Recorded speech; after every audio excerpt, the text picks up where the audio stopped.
Hi everyone and welcome to all.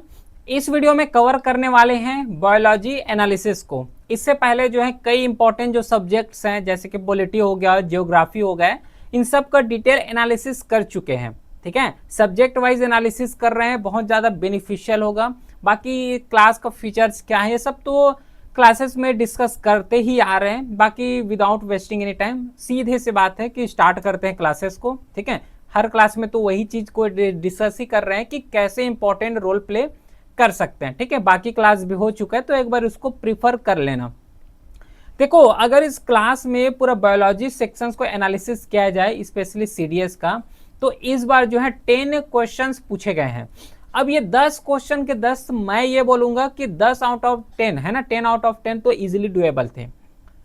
Biology sections का अगर specially बात करूं तो जैसे प्रीवियस ईयर में पूछे गए थे वैसे ही पूछे गए हैं। यहाँ बायोलॉजी का क्वेश्चन तो ये बोल सकते हो कि इजी क्वेश्चन रहे हैं। इजी टू कई क्वेश्चन ऐसे देखने को मिले हैं जो कि मॉडरेट रहे हैं, लेकिन स्पेशली अगर बायोलॉजी को अगर देखोगे तो मेरी सबसे इजी क्वेश्चन थे। जिस टाइप का यूपीएससी का लेवल है सीडीएस में based on previous year question paper, ये इजी पूछे गए थे, मॉडरेट भी नहीं बोल सकते इसको। और थोड़ा सा अगर अच्छे तरीके से प्रिपेयर करके गए होंगे यूपीएससी का लेवल का, सीडीएस के लेवल का, तो 10 आउट ऑफ 10 यहाँ पे डुएबल क्वेश्चन ही थे। गॉट इट, उतना ज़्यादा टफनेस नहीं थे। जो नॉर्मली स्टैटिक पूछते हैं जिस तरीके से पूछते हैं उसी तरीके से वैसे ही क्वेश्चन यहाँ पे पूछे गए थे। ठीक है, चलो एनालिसिस की तरफ बढ़ते हैं। पहला क्वेश्चन है, ठीक है, the central cytoplasmic region of a prokaryotic contain nucleic acid, जिसे क्या बोलते हैं। देखो, प्रोकारियोटिक सेल के बारे में पूछे गए हैं। सेल मेनली दो तरीके से जो है क्लासिफाई करते हैं, एक प्रोकारियोटिक होता है, एक यूकारियोटिक होता है। प्रोकारियोटिक एग्जाम्पल जैसे कि बैक्टीरिया हो गया, बैक्टीरिया का एग्जाम्पल होता है प्रोकारियोटिक का। अच्छा, प्रोकारियोटिक में होता क्या है ये भी जानना जरूरी है। प्रोकारियोटिक एक्चुअल में देखोगे तो यहाँ पे जो न्यूक्लियस देखोगे तो ये न्यूक्लियस उतना ज्यादा ट्रू देखने को नहीं मिलता। मतलब न्यूक्लियस तो मिलता है लेकिन न्यूक्लियस यहाँ पे इरेगुलर शेप का मिलता है, और मोस्टली न्यूक्लियस यहाँ पे नहीं देखने को मिलता है, ध्यान रखना प्रोकारियोटिक में, क्योंकि ये सिंगल सेलुलर होते हैं, सिंगल सेल से बने हुए होते हैं प्रोकारियोटिक। गॉट इट, तो जैसे कि बैक्टीरिया हो गया, ये एग्जाम्पल है, सिंगल सेल से ही बने हुए होते हैं, और नॉर्मली जो जेनेटिक मटेरियल होते हैं उसी में प्रेजेंट होते हैं, और ये इरेगुलर शेप के जो है हमें देखने को मिलते हैं। लेकिन जो इसका सेंट्रल पॉइंट होता है, ध्यान रखना, जो इसका सेंट्रल पॉइंट होता है प्रोकारियोटिक का, इसको बोले जाते हैं न्यूक्लियोइड। जो सेंट्रल पॉइंट होता है इसको बोले जाते हैं न्यूक्लियोइड, जो कि नॉर्मली इसमें कंटेंट होता है, जैसे कि डीएनए हो गया, डीएनए हमें देखने को मिलता है। उसी के साथ जो न्यूक्लिक एसिड हो गया तो न्यूक्लिक एसिड भी देखने को मिलता है, प्लस जो न्यूक्लियर मेम्ब्रेन है वो देखने को नहीं मिलता, ध्यान में रखना है। न्यूक्लियर जो मेम्ब्रेन होता है वो हमें यहाँ पे देखने को नहीं मिलता है इस प्रोकारियोटिक सेल में। तो आई होप बहुत इंफॉर्मेशन यहाँ से पता चल गया। तो पहला क्वेश्चन क्या बोले हैं कि सेंट्रल साइटोप्लाज्मिक रीजन, मतलब कुछ नहीं, ये न्यूक्लियस के बारे में ही बोल रहे हैं। ठीक है, region of a prokaryotic cell containing nucleic acid. तो जो प्रोकारियोटिक सेल होते हैं उसका जो सेंट्रल पॉइंट होता है, नॉर्मली इसको सेल बोलते हैं, और सेल का जो सेंट्रल पॉइंट होता है उसको न्यूक्लियस बोलते हैं। तो यहाँ पे क्या बोले जाते हैं बताओ। प्रोकारियोटिक का पूछे गए, यूकारियोटिक का नहीं। अभी तो बताया कि जो सेंट्रल पॉइंट होते हैं इसको क्या बोलते हैं, न्यूक्लाइड बोलते हैं। तो इसका करेक्ट आंसर हो जाएगा बी। ठीक है, प्लास्टिड नहीं बोलते हैं, ये सब गलत आंसर है। जैसे कि न्यूक्लियस हो गया, न्यूक्लियस मेनली जो यूकारियोटिक होते हैं यूकारियोटिक में देखने को मिलता है, जैसे कि ह्यूमन्स बींग्स हो गया, एनिमल्स हो गए, है ना, प्लांट्स हो गए, फंगी हो गए, ये सब न्यूक्लियस में देखने को मिलता है। न्यूक्लाइड तो समझ आ गया। उसी के साथ जो है अनदर ऑप्शन है जिसे न्यूक्लियस बोल रहे हैं। देखो, ये जो न्यूक्लियस है ये यूकारियोटिक सेल का जो न्यूक्लियस होता है वहां पे मेनली इसका देखने को मिलता है, जो कि राइबोसोम फॉर्मेशन का एक साइट है। ठीक है, ये जो है राइबोसोम फॉर्मेशन का ही एक साइट है। प्लास्टिड का अगर बात करोगे तो प्लास्टिड केवल और केवल प्लांट में देखने को मिलता है, क्योंकि ये प्लांट सेल ही है, प्लांट सेल है। जो प्लास्टिड होता है एक्चुअल में प्लांट सेल में ही देखने को मिलता है। और नॉर्मली ये जो डीएनए हो गया या फिर प्रोकारियोटिक हो गए, इन सबसे कोई रिलेटेबल नहीं होता प्लास्टिड। गॉट इट, क्योंकि ये तो प्लांट में मिल रहे हैं ना, तो एनिमल से कैसे रिलेट कर पाएगा। तो इसका जो है करेक्ट आंसर होगा वो बी हो जाएगा। नेक्स्ट क्वेश्चन है, nearly all infant benefit from milk. सही है, but most adult can not properly digest milk. ठीक है, कि जितना भी यहाँ पे इन्फेंट होते हैं उसके लिए जो मिल्क होता है वो बहुत ज़्यादा बेनिफिशियल होते हैं, लेकिन कुछ एडल्ट होते हैं जो कि डाइजेस्ट नहीं कर पाते, जो मिल्क है उसको डाइजेस्ट नहीं कर पाते। If an elderly person can still digest milk, his body is producing enough of which enzyme।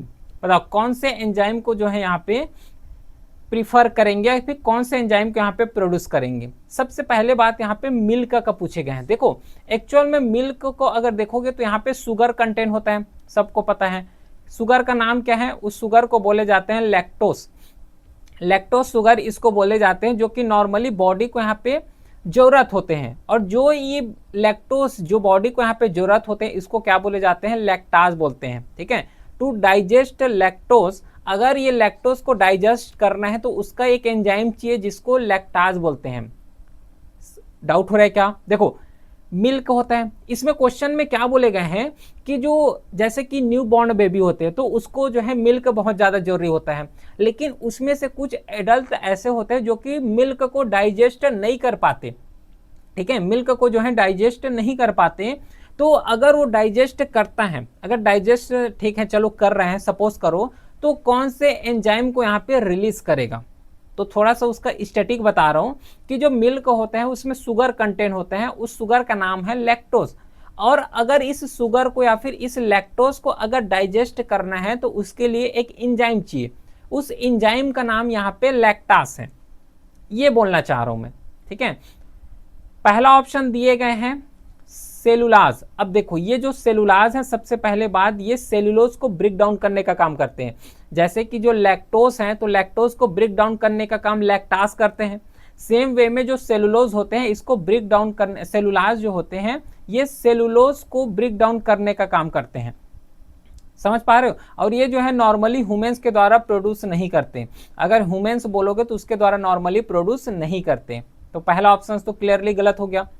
Second option यहाँ पे एमालेज दिए गए हैं। देखो एमालेज क्या करते हैं, जो स्टार्च है, स्टार्च मतलब जो कार्बोहाइड्रेट है, जो कार्बोहाइड्रेट है उसको शुगर में कन्वर्ट करने का काम किए जाते हैं एमालाइज के द्वारा। ये भी एक टाइप का एंजाइम है, तो सेकेंड ऑप्शन गलत हो गया। उसके बाद यहाँ पे पेप्टाज बोले। देखो मिल्क के बारे में पूछे, मतलब या तो लैक्टोज मिल जाए या फिर लैक्टास मिल जाए। उसके साथ जो है सी ऑप्शन दिए गए हैं वो है पेप्टाज। देखो पेप्टाज के बारे में अगर देखोगे तो जो पेप्टिन है, ठीक है, पेक्टिन जो है इसको, और अच्छा ये भी बोलोगे कि ये पेक्टिन क्या होता है। देखो पेक्टिन एक तरीके के ये भी एंजाइम्स होते हैं जो कि नॉर्मली प्लांट्स हो गया, इसी के साथ जो फ्रूट्स हो गए उन सब में हमें देखने को मिलता है। ठीक है, तो ये सी ऑप्शन भी गलत हो गया। उसके साथ जो है लैक्टाज है, और लैक्टाज इसमें करेक्ट आंसर हो जाएगा, क्योंकि मिल्क को डाइजेस्ट करने का काम, लैक्टोज को डाइजेस्ट करने का काम लैक्टाज के द्वारा ही किए जाते हैं। तो जो डी ऑप्शन है वो बिल्कुल करेक्ट ऑप्शन है। नेक्स्ट क्वेश्चन है, the antibiotic penicillin can kill invading bacteria without harming human cell because it's target bacteria. कौन सा होता है इसका टारगेट बैक्टीरिया, बताओ। पेनिसिलिन एक्चुअल में टारगेटेड स्ट्रक्चर के बेस में ही काम करते हैं, जो कि नॉर्मली ह्यूमंस में एब्सेंट देखने को मिलता है। ठीक है, अगर इसको ह्यूमंस से लिंक करोगे तो ह्यूमंस में ये एब्सेंट देखने को मिलेगा, और मोस्टली जो बैक्टीरिया होता है ये बैक्टीरिया में ही प्रेजेंट होते हैं, ह्यूमन में ये एब्सेंट होते हैं। तो पहला ऑप्शन दिए गए हैं सेल वाल।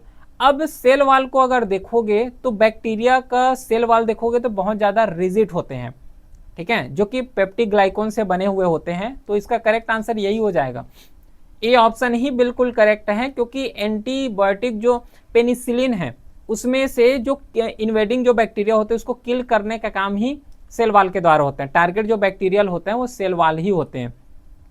बाकी प्लाज्मा मेम्ब्रेन बोले, देखो प्लाज्मा मेम्ब्रेन के बारे में अगर देखोगे तो ये बैक्टीरिया में भी मिलता है, बैक्टीरिया में भी देखने को मिलते हैं, और ह्यूमंस दोनों में जो है ये एग्जिस्ट करते हैं, जो कि सब्सटेंस का क्लोजिंग करना है ना, उसी के साथ जो है इंटरनल से एक्सटर्नल, एक्सटर्नल से इंटरनल ले जाने का काम प्लाज्मा मेम्ब्रेन के द्वारा ही करते हैं।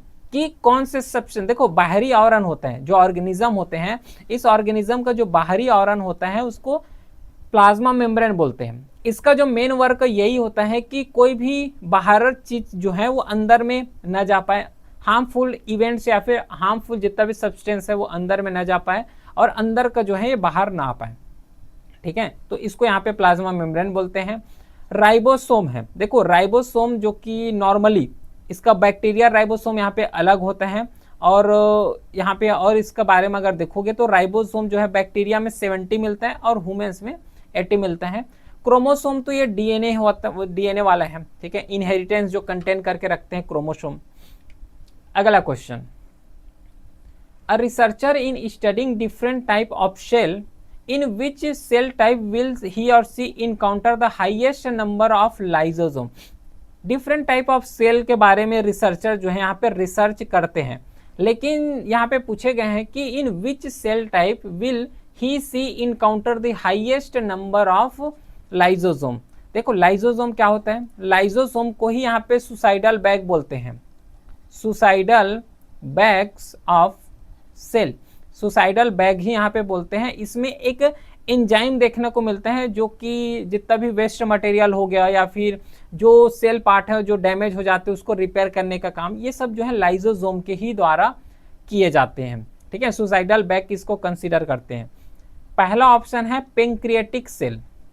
देखो पेंक्रियाटिक सेल में एक डाइजेस्टिव एंजाइम देखने को मिलता है, जैसे कि एमालाइज हो गया, है ना, एमालेज हो गया, एमालेज के साथ जो है लिपेज हो गया, ट्रिप्सिन हो गया, ये सब जो है पेंक्रियाटिक सेल में देखने को मिलते हैं।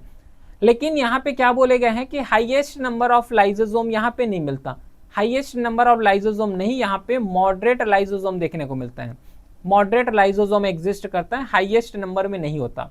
पहला ऑप्शन गलत हो गया।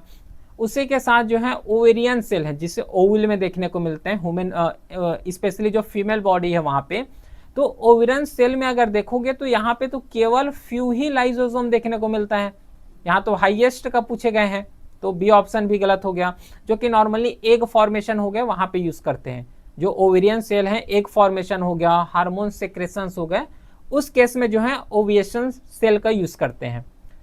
सी ऑप्शन है मसल सेल इन द थिग ऑफ रनर, जब रन करते तो जो थिग होता है वहां पे जो मसल सेल होता है, क्या वहां पे लाइजोसोम होता है क्या हाईएस्ट नंबर में, बताओ तो।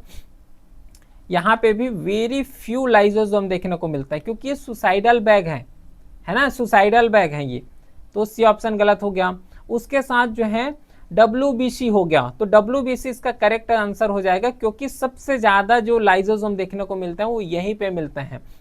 खुद सोचो कि WBC का काम क्या होता है, प्लेटलेट जो हो गया, थक्का हो गया, उसको जमा करना हो गया, प्लस इन्फेक्शंस हो गया उसको किल करना है, बॉडी में कोई डैमेज हो गया उसको जो है रिपेयर करने का काम WBC के द्वारा किए जाते हैं। और ये सब काम किसके प्रेजेंट में होता है, लाइजोसोम के प्रेजेंट में, क्योंकि पूरा बॉडी को जो डैमेज हुआ है उसको रिपेयर करने का काम लाइजोसोम होता है। इसलिए जो WBC है वाइट ब्लड सेल है उसका यहाँ पे इंपॉर्टेंट रोल है, क्योंकि सबसे ज्यादा हाईएस्ट जो लाइजोसोम कंटेन करते हैं वो WBC है। तो करेक्ट आंसर डी हो जाएगा। 115 है विच one of the following is not a function of a pigment carotenoid, pigment carotenoid, बताओ करेक्ट आंसर क्या होगा इसका। देखो एक्चुअल में ये बोलोगे कि जो कैरोटेनॉइड है ये क्या होता है, तो कैरोटेनॉइड कुछ नहीं होता है, एक टाइप का ये पिगमेंट है। पिगमेंट मतलब एक टाइप का ये सब्सटेंस है, फ्लूइड सब्सटेंस है, जो कि नॉर्मली एल्गी हो गया वहां पे देखने को मिलता है और कुछ बैक्टीरिया हो गए उसमें जो है देखने को मिलता है। ठीक है, और इसका जो मेन काम होता है जितना भी लाइट आ रहे हैं तो लाइट को एब्जॉर्ब करना हो गया। अब ये बोलोगे कि लाइट को कैसे एब्जॉर्ब करेगा, तो फोटोसिंथेसिस तो होता है, प्लांट हो गया, एल्गी हो गया, ये सब क्या करते हैं, सूर्य का जो प्रकाश आते हैं उसके थ्रू जो है फोटोसिंथेसिस करते हैं। तो जो लाइट आ रहे हैं सन से उसको भी तो कोई एब्जॉर्ब करे, तो उसको एब्जॉर्ब करते हैं, एक पिगमेंट होता है उसका नाम है कैरोटेनॉइड, इसके द्वारा ही ये पूरा लाइट है उसको एब्जॉर्ब करते हैं। एब्जॉर्ब करने के साथ जो प्रोटेक्शन है तो प्रोटेक्शंस भी करते हैं, एब्जॉर्ब भी करते हैं और प्रोटेक्शंस भी इसके द्वारा किए जाते हैं। पहला ऑप्शन है कि responsible for yellow orange huge of ऑटोमस leaves, बिल्कुल सही है पहला ऑप्शन, और ये जो है येलो लाइट जो है उसको ही लीव्स करने का काम यहाँ पे करते हैं। बी ऑप्शन है कि protecting chlorophyll from the photo, देखो यहाँ पे क्या बोले हैं प्रोटेक्शन, और ये प्रोटेक्शन जो है क्लोरोफिल को ही करते, क्योंकि वहीं पे तो यहाँ पे सन का रेडिएशन आएगा क्लोरोफिल में, तभी तो फोटोसिंथेसिस कर पाएंगे। सेकेंड ऑप्शन भी करेक्ट है। उसी के साथ है सी ऑप्शन की photo protective role in our eye, protect करने का काम, और स्पेशली यहाँ पे फोटो प्रोटेक्ट का बाद बोले गए हैं जिससे एक्सेसिव लाइट जो आ रहे हैं उसको यहाँ पे कम किया जा सके, और यहाँ पे फोटो प्रोटेक्टिव का बात किए हैं और नॉर्मली प्रोटेक्शन ही करते हैं। सी ऑप्शन बिल्कुल करेक्ट है। नॉट करेक्ट पूछे हैं तो इसका करेक्ट आंसर डी हो जाएगा, क्योंकि रिएक्शन सेंटर इन दी पिगमेंट सिस्टम, ये पिगमेंट सिस्टम नहीं, पहले बात अगर देखोगे तो जो रिएक्शन सिस्टम है ये किससे बना हुआ होता है, ये बना हुआ होता है क्लोरोफिल से। ठीक है, ये जो है बना हुआ होता है क्लोरोफिल से, जो कि नॉर्मली ये एक्सेसरी पिगमेंट होता है। समझ आ गया क्या, ये एक्सेसरी पिगमेंट होता है, इसलिए जो है डी ऑप्शन बिल्कुल गलत है, मतलब करेक्ट हो जाएगा फिर। A world chess champion has a curly hair, ये नॉर्मली प्रैक्टिकल बेस्ड क्वेश्चन पूछे गए हैं।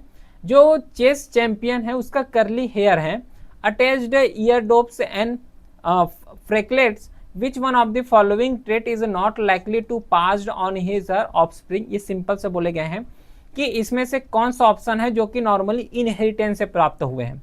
ठीक है, मदर से फादर, मदर फादर से डायरेक्टली चिल्ड्रेन में कौन से यहाँ पे आए हैं। पहला ऑप्शन है चेस स्किल। देखो चेस स्किल पहली बात ये जो है इनहेरिटेंस से नहीं मिलते, इनहेरिटेंस का मतलब है कि मदर फादर से चिल्ड्रेन में नहीं मिलते ये, क्योंकि ये जो है ये एक्वायर्ड ट्रेड्स हैं, एक्वायर्ड बोलो या फिर एक्वायर्ड ट्रेड है, ये ट्रेड है। नॉर्मली अगर प्रैक्टिस करोगे तो अपने आप में आ जाएगा, उसी के साथ ट्रेनिंग हो गया या फिर इंटेलिजेंस डेवलप कर रहे हो तो उसके बाद आएगा, ये इनहेरिटेंस से नहीं मिलता। ठीक है, तो इसमें जो है उसके साथ करली हेयर, देखो करली हेयर है ये, जैसे कि किसी का बाल को देखोगे तो थोड़ा सा यहाँ पे डिफरेंट टाइप के देखने को मिलते हैं, ये सब पेरेंट्स से जो है चिल्ड्रन में आए हुए हैं। अटैच्ड जो ईयर लोब्स जो हैं ये भी पेरेंट्स से ही चिल्ड्रन में आते हैं, और ये जो फ्रेकल्स हैं ये भी जो है इनहेरिटेंस है।